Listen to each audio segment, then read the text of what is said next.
Assalamualaikum warahmatullahi wabarakatuh. Nama saya Fitri Rahayu dari kelas 9C, ingin menyampaikan materi bab 3 tentang pewarisan sifat pada makhluk hidup.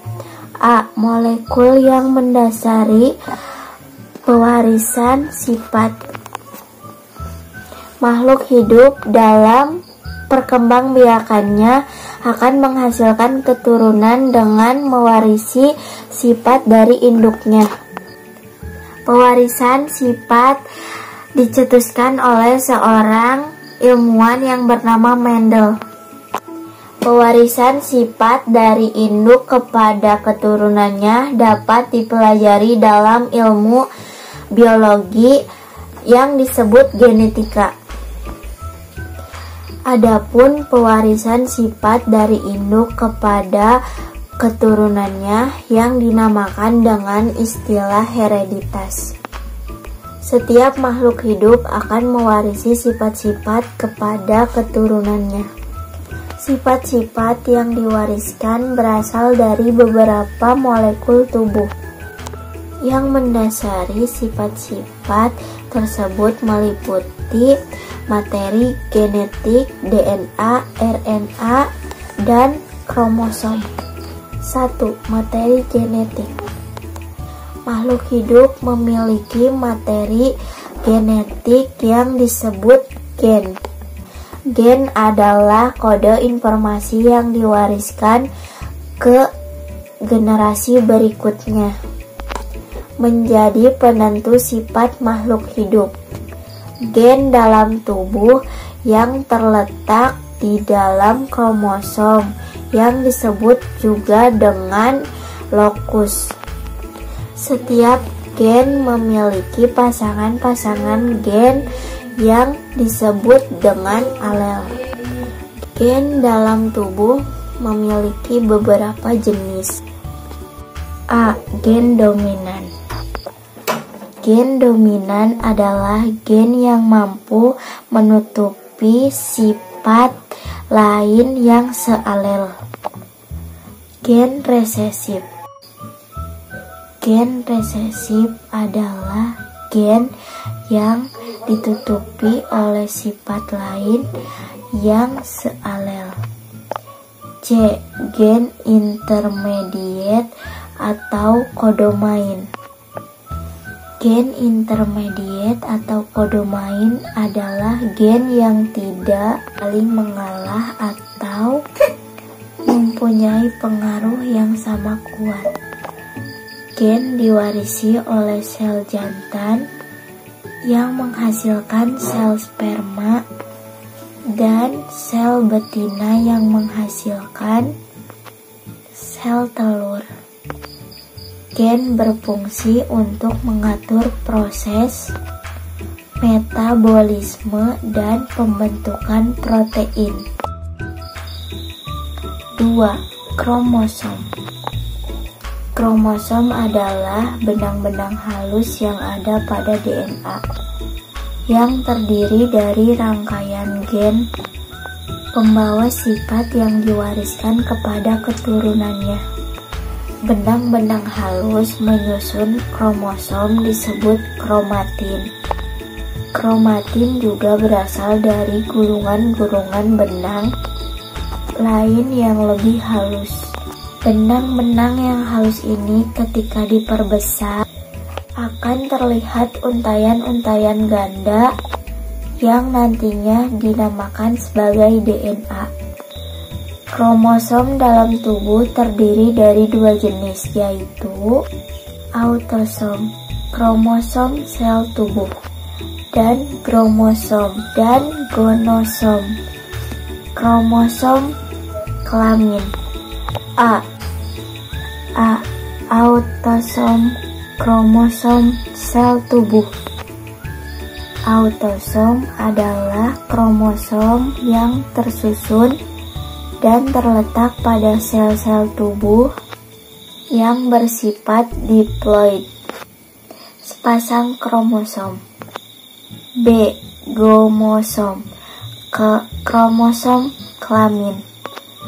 Gonosom adalah kromosom yang tersusun dan terletak pada sel-sel kelamin dan termasuk separuh dari kromosom tubuh haploid. Kromosom pada manusia memiliki jumlah 23 pasang kromosom, di mana setiap pasangan kromosom memiliki sifat yang identik.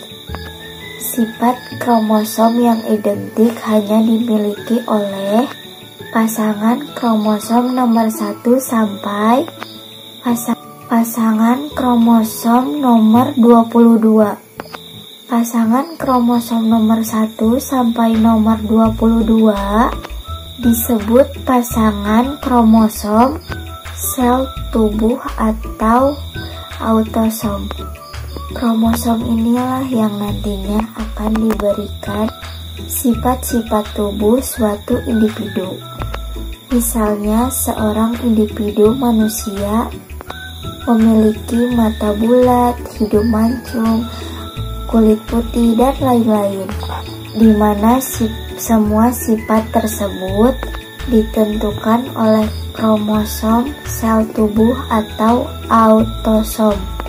Pasangan nomor 23 disebut kromosom kelamin yang bertujuan untuk menentukan jenis kelamin pada manusia. Manusia memiliki 2 jenis kelamin gender atau kelamin, yaitu yang berkelamin laki-laki dan ada yang berkelamin perempuan. Seorang laki-laki memiliki jumlah kromosom sebanyak 22 pasang kromosom autosom plus XY. Seorang perempuan memiliki jumlah kromosom sebanyak 22 kromosom autosom dari XX. 3. DNA. DNA adalah bagian dari materi genetik yang berperan penting dalam membawa informasi genetik dan memiliki kemampuan untuk mengendalikan sintesis protein. DNA terdiri dari struktur double helix atau struktur yang berpilin serta berantai panjang.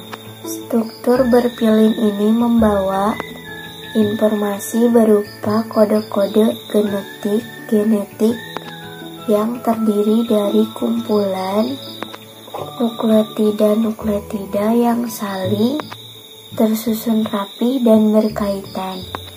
DNA tersusun atas kumpulan nukleotida yang saling berikatan. Nukleotida tersusun dari 3 komponen utama penyusunannya, yakni basa nitrogen, basa purin, dan basa pirimidin, gula pentosa, dan gula fosfat. 4. RNA. RNA adalah bagian dari materi genetik yang memiliki bentuk untayan tunggal dan tidak berpilin. RNA halnya seperti DNA, tersusun dari nukleotida yang saling berikatan.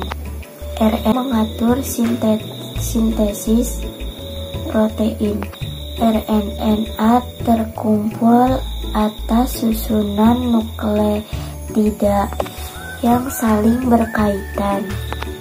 Nukleotida tersusun dari 3 komponen pertama penyusunannya, yakni basa nitrogen, gula pentosa, dan gula fosfat. Sekian materi dari saya yang bisa saya sampaikan. Kurang lebihnya mohon maaf. Wabillahi taufiq wal hidayah. Wassalamualaikum warahmatullahi wabarakatuh.